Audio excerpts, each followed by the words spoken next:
Good day mga bay. Ito na naman po si Bert para sa Bert Talks Daily. At this point in time, we're going to be talking about yung na-scrap na deal between the Philippines and Russia. Yung patungkol sa MI-17 na 16 units na sana ay bibili ng Pilipinas at ngayon ay naudlot nang dahil sa pressure ng Amerika. Pero bago tayo pumunta sa detalye ng talakayan na yan, kumari sana ay mag-subscribe na kayo. If you're new to this channel, do click like, even comment, palabas nyo yung thoughts nyo at saka lalong-lalo na yung pag-subscribe. You just press the subscribe button and everything will be alright and you'll be notified every time may gagawin tayong pag-upload ng videos na para sa inyo. Ang daming mapagpipilian ng mga videos dito. So pili na kayo. You can watch it for free and no cost, no obligation, nothing whatsoever. All you have to do is just subscribe and even share this video so that para naman yung mga kakilala nyo ay makapanood ng ating channel so that this channel will become better and bigger. So balik tayo sa ating pag-uusapan. Yung Russia nga ay pumalag na hindi tinuloy at kinansila ng Pilipinas yung kasunduan na bumili ng 16 Mi-17 helicopters heavy lift na gawang Russia. Kung saan yung kanilang military equipments and even technologies can be also transferred and of course pwede itong bilhin. Gaya ng Mi-17 na kung saan ay 50 ka mga bansa sa buong mundo ang gumagamit ito. Mapabilang na sana yung Pilipinas, kaso nga sa sinabi ko na inaon kami nang dahil sa nakaambang sanction na i-impose ng Amerika sa atin. Kasi nga may law ang Amerika na tinatawag na CAATSA or Countering America's Adversaries Through Sanctions Act. Ito yung law na pinirmahan noong 2017 kung saan ay kinukumpel ng Amerika yung kahit sinong bansa, lalo na yung mga kalyado niya, na hindi makipag-deal sa Russia na kaaway ng Amerika. Kasi nga sa ngayon, yung Russia ay in-invade niya ang some parts of Ukraine na ayaw ng Amerika.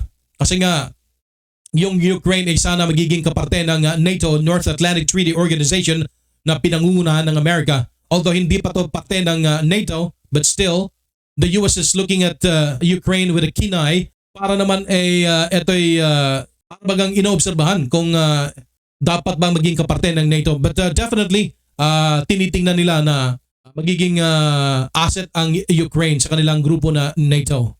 Anyways, ito na nga, yung sanction na posibleng i-impose ang Amerika against anybody, kahit pakalyado nila, halimbawa yung Pilipinas, pwede nilang patawan ng sanction. Ano ba ibig sabihin ng sanction na to? Yung sanction is yung penalty na ini-impose ng isang bansa sa ibang bansa na hindi sumusunod sa kanilang mga patakaran. Halimbawa yung Amerika, ayaw ng Amerika for any country, even the Philippines, na makipag-deal sa Russia kasi nga kaaway ng Amerika yung Russia. Para bagang kung sino yung mga kaibigan ng Amerika ay didiktahan niya na kung sino man na bansang maging kaaway ng Amerika ay gawing para na rin gagawing kaaway ng mga kalyado ng Amerika, no? Parang binubuli kung sa baga ang labas. So ganyan na nga ang epekto ng sanction is ang magiging mangyari nito kapag inimpose ng Amerika yung CAATSA sa Pilipinas ay maapektuhan yung lahat ng ating mga produkto galing sa Pilipinas. Halimbawa yung mga agricultural products natin. Halimbawa na lang yung mga pineapple, bananas, mangoes and all other agriculture products na usually ini-export natin. Now, ang Amerika ay maraming kaalyado. Europa, Canada, Australia at iba pa.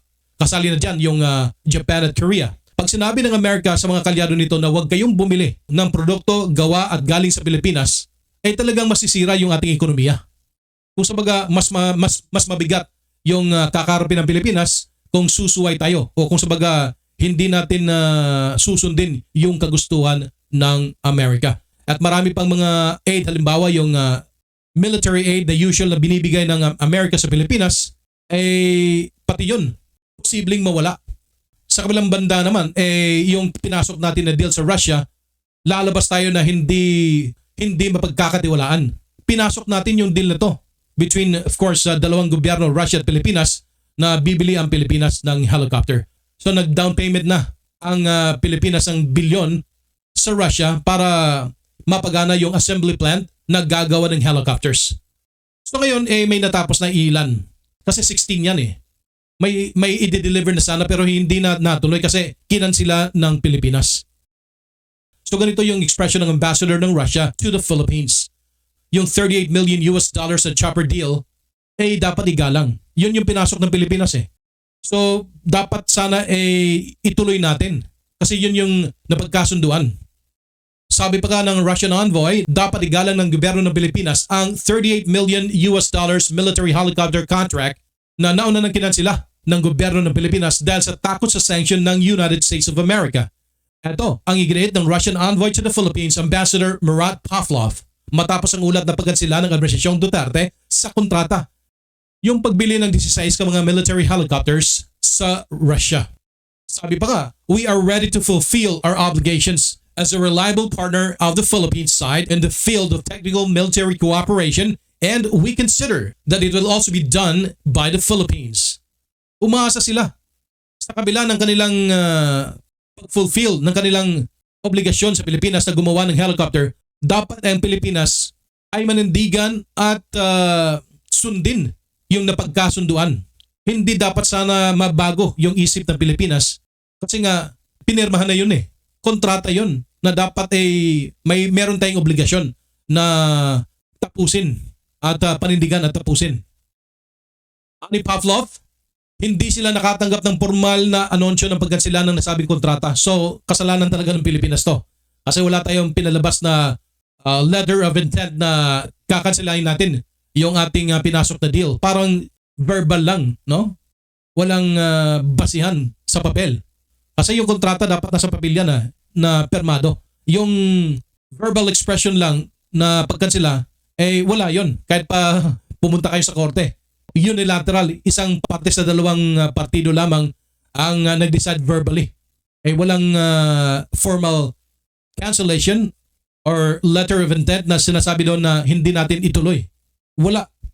Sabi pa ni Pavlov na isang fully assembled helicopter ang ihahatid sana sa Pilipinas noong Hunyo. Ngunit tinanggihan ito ng gobyerno ng Pilipinas. May natapos na, may nagawa na, pero tinanggihan. Kasi nga, natatakot yung Pilipinas sa posibleng sanction na i-impose ng Amerika sa atin. Sa pagpapatuloy, sabi ni Pavlov, we'd like to see the position of the Philippine government, and after that, we discuss the process of contractual obligation.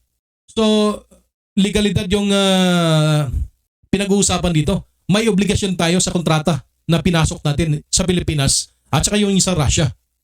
Between the Philippines and Russia, ang Russia ay finulfill, ginawa niya o na-fulfill niya yung kanyang obligasyon. Whereas yung Pilipinas, yun yung tayo yung unilaterally parang sa sarili lang natin na nag-decide na wag nang ituloy at hindi naman natin formal na kinausap ang Russia patukol dito. So lalabas na hindi tayo mapagkakatiwalaan. Sabi pa naman ni President Bongbong Marcos, tutuloy talaga yung pagkansila na una nang ginawa ng Administrasyong Duterte sa huling bahagi ng kaniyang ilang buwan na lang na panunungkulan sa palasyo ng Malacanang. So what is the catch? Ang kinukonsidera kasi ng Pilipinas ngayon is yung mawawala sa Pilipinas kung itutuloy yung deal. Kung sabaga, merong nakaambang 100 million US dollars foreign military financing ng Estados Unidos sa Pilipinas na posibleng hindi matutuloy kung ituloy natin yung 38 million US dollars na deal sa Russia. So kung titimbangin nyo, no? Gagastos ang Pilipinas ng 38 million dollars para sa 16 ka mga helicopters na kung saan pwede tayong masanction ng Amerika. Makukuha man natin yung 16 helicopters ng Russia pero sa bandang huli mawawala naman tayo ng 100 million US dollars na foreign military financing ng Estados Unidos. Tsaka, maliban dyan, may economic sanction pa. Sabi ko na nga, yung mga produktong gawang Pilipinas o kahit pa yung ating mga OFW sa sana ipapasok sa Amerika ay posibleng pahirapan. Now remember, ang Estados Unidos ay maraming kaalyado. Halimbawa dito sa Asia, ang kaalyado niya yung Japan, South Korea, even Malaysia, Indonesia, at saka yung Singapore at iba pa, Taiwan. No? Pag yan ay sinabihan ng Amerika na huwag niyong basta-bastang papasukin yung mga Pinoy o pahirapan nyo yung mga requirements ng mga Filipino na papasok sa inyong bansa ay makakapekto ito sa ekonomiya ng bansa. Kasi yung mga OFWs natin, sila yung malaking ambag sa ating ekonomiya. No? Kasi nga, may mga remittances yan galing sa labas, papadala yung dolyar dito sa Pilipinas. So kung magkagayon na maging mahirap para sa mga Pilipino na pumuntang Amerika, pumuntang Europa, Australia, Canada, Japan, Taiwan, Korea, at iba pang mga bansang kalyado ng Amerika, ay lalong bubulusok pababa yung ating ekonomiya at saka yung ating mga produkto. Halimbawa yung agricultural products at iba pa, ay parang hindi na nila palulusutin.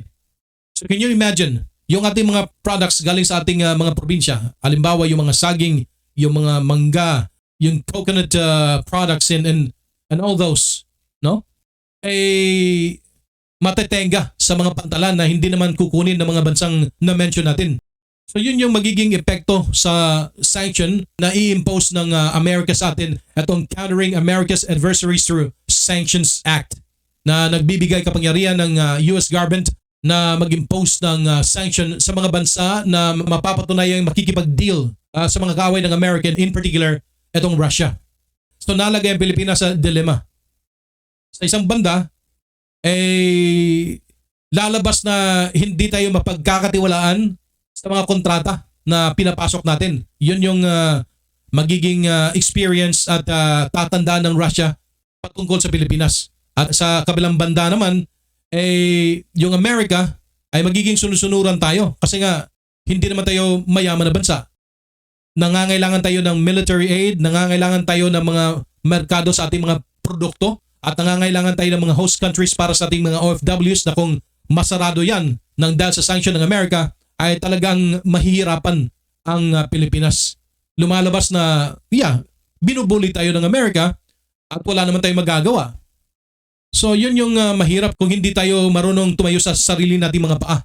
Kasi tayo sa Pilipinas, ang ating mga polisiya sa mga nakaraang administration hanggang sa ngayon, dependent tayo sa mga produkto na gawa ng ibang bansa. Meron naman tayong sariling mga natural resources pero hindi natin na-maximize. Kinukuha nga ng ibang bansa, ginagawa mga produkto sa kanilang mga planta at binabalik dito at binibili natin. Sila yung yumayaman, tayo yung naghihirap. Wala tayong magandang sistema na kung saan magiging independent tayo, na pwede tayong tumayo sa sarili natin mga paa na hindi tayo magiging dependent sa iba. In terms of natural resources, may oil tayo, may gas reserves tayo na hindi pa natap. Ang daming pwede sanang ma-exploit para magiging progresibo ang ating bansa pero yung ating sistema hindi naaakma sa mga pangangailangan at interes ng Pilipinas. Instead, ito yung ating sistema ay pumapabor sa ibang bansa na sila yung yayaman at tayo ay manatiling parang kung sabaga sunod-sunuran at para na rin alipin. So balik tayo sa yung helicopter deal. Ito yung Mi-17 ng Russia na sana'y bibili ng Pilipinas at naudlot kasi nga ayaw ng Amerika for us to make deals and then acquire Russian-made equipments. Kagaya nito, Mi-17. Ang sabi ng Amerika is gusto nila na i-cancela natin yung deal na to sa Russia. Instead, sa kanila tayo bibili. So, they will replace our order na heavy lift na Mi-17 sa kanilang produktong gawa, etong Chinook helicopter. Kung matatandaan nyo, yung Chinook helicopter is heavy lift to at saka napakaraming gamit ito. Pwede sa pang troop movement or even sa mga logistical support na yung mga supply ay pwedeng i-lift from one place to another. Pwede rin ito magamit para sa pang-airlift sa mga biktima or halimbawa medevac or even sa disaster response na anytime pwede nating ma-rescue yung mga nasalanta ng halimbawa bagyo kasi yung Pilipinas prone sa sakuna, lalo na yung mga bagyo kasi we're facing the Pacific Ocean. So yun na nga, ang gustong mangyari ng Amerika ay instead na ipagpatuloy natin yung pag-acquire nitong helicopter na Mi-17 gawang Russia, ay cancela to at doon na tayo bibili sa kanila ng helicopter na heavy lift Chinook helicopters na pwedeng gamitin pang rescue operation, medevac at troop transport at yung mga iba pang mga kagamitan na pwedeng bitbitin from one place to another. Ito yung Chinook, no? Ginagamit minsan ng mga airborne. sa iba't ibang mga bansa. As compared to this, na pwede rin combat ready, yung Mi-17 ng Russia na ginagamit rin ng more or less around 50 countries worldwide sa kanilang puwersa militar, lalo na sa kanilang Air Force. So multi-role ito. Pwedeng pang-combat, pwedeng airlifting, rescue, di ba pa? Habang ito naman yung Chinook ay gayon din. Mas mataas yung kapasidad nito. Slightly kaysa sa Mi-17. By the way, yung presyo ng isang Mi-17, ito ay nagkakalaga ng more or less mga 18 to 20 million US dollars per unit. Wala yung Chinook helicopter ay around 30 to 32 million US dollars more or less. So yun yung magiging posibleng kapalit ng Mi-17. At saka yung offer ng Amerika ng more or less 100 million US dollars of foreign military aid or financing sa Pilipinas. Bagay na hindi makukuha ng Pilipinas galing sa Russia. Pero yun na nga, lalabas tayo na hindi mapagkakatiwalaan sa mga pinapasok natin na kasunduan. Definitely, tatandaan ng Russia yan. Pag may kailangan tayo sa Russia, baka magiging pahirapan para sa atin na makakuha ng tulong galing sa Russia if in case ituloy natin yung pagkansila. Which, by the way, parang the Marcos administration is bent and intent on canceling the contract. We have to bear in mind na itong Russia ay may malaking supply ng gas at oil na pwedeng pagkukunan ng Pilipinas sa mas mababa yung presyo kumpara sa mga nanggaling sa OPEC countries, yung Organization of Petroleum Exporting Countries, kung saan ay ang Russia hindi kaparte. So mas mababa yung presyo ng Russia kumpara sa OPEC. So pag halimbawa medyo nagkukulang na yung supply ng OPEC ng gas at ibang petroleum products, ay mahihirapan tayo lumapit sa Russia kasi nga may record na tayo sa kanila na hindi mapagkakatiwalaan sa mga pinapasok natin na kasunduan. Kasi nga nagpapadikta tayo sa Amerika kasi takot tayo dito sa katsa ng Amerika. So kung may komento kayo patungkol dito sa ating pinag-usapan, maaari lamang mag-comment down below. Don't worry, babasahin natin yan. At sa muli po, kung bago pa kayo sa channel na to, maaari lamang sana pindutin nyo na yung ating subscribe button at manood ng iba pang mga videos na nakahilera para sa inyo. Please do support by subscribing and sharing these videos. Once again, ito po si Bert para sa Bert Talks Daily. God bless.